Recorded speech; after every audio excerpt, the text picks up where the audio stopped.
Again, I have been blessed. That just introduction there on medals brings me to a sore subject, and I'll try not to take too much time about it.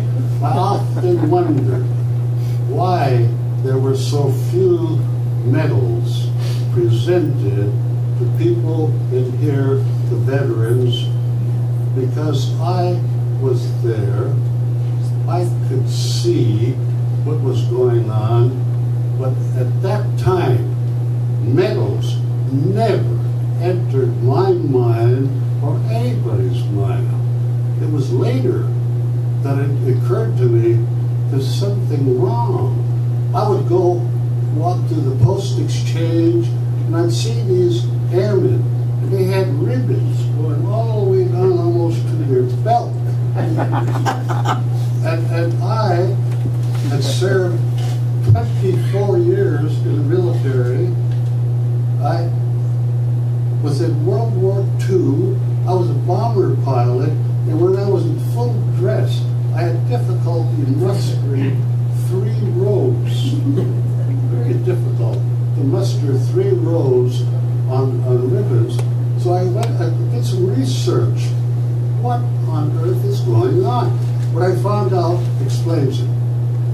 During the war, General Hap Arnold issued an order to all units that medals will not be promiscuously handed out unless it was extremely, extremely difficult, hardship, bravery, or what have you, and that explains it. They could not put people in. They did not put people in.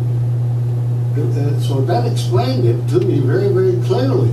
All of these veterans sitting here should have been awarded more than the Air Medal. The Air Medal was awarded 1 Air Medal for each 5 missions or whatever, I don't know, but you get a star added for each additional 5. So the medal was an Air Medal, and then the stars would indicate how many Air Medals you had, how many missions you had. So that was 1 medal that was given out based on the numbers of sorties, missions you flew. That was the only one. There was a European Theater Medal for all of the aviators and fighters in Europe had 1 medal, the European Theater. 1 medal, everybody had that. There's nothing about that. So it was very, very few medals.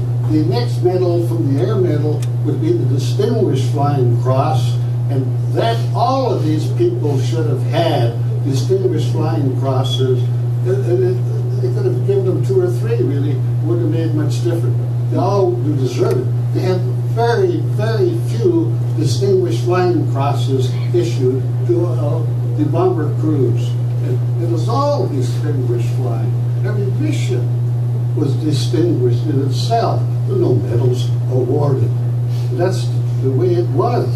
We have to live with that part of it. So that explains the lack of the medals, and people have asked me about that, and whether they could go back and do something about it. Impossible. It's the presidential citation that Larry is talking about. The bomb group received 2 presidential citations. And that was for certain definite mission or target areas at a certain time. And we had 2 presidential unit citations, but many of us were not even there when those were issued. As far as it was before our time, and the early people that were there early, like Stillman and Larry, would have that also, but that was a medal issued to everybody who was based there at the date of that incident that resulted in the presidential citation. But very few people, again, even had that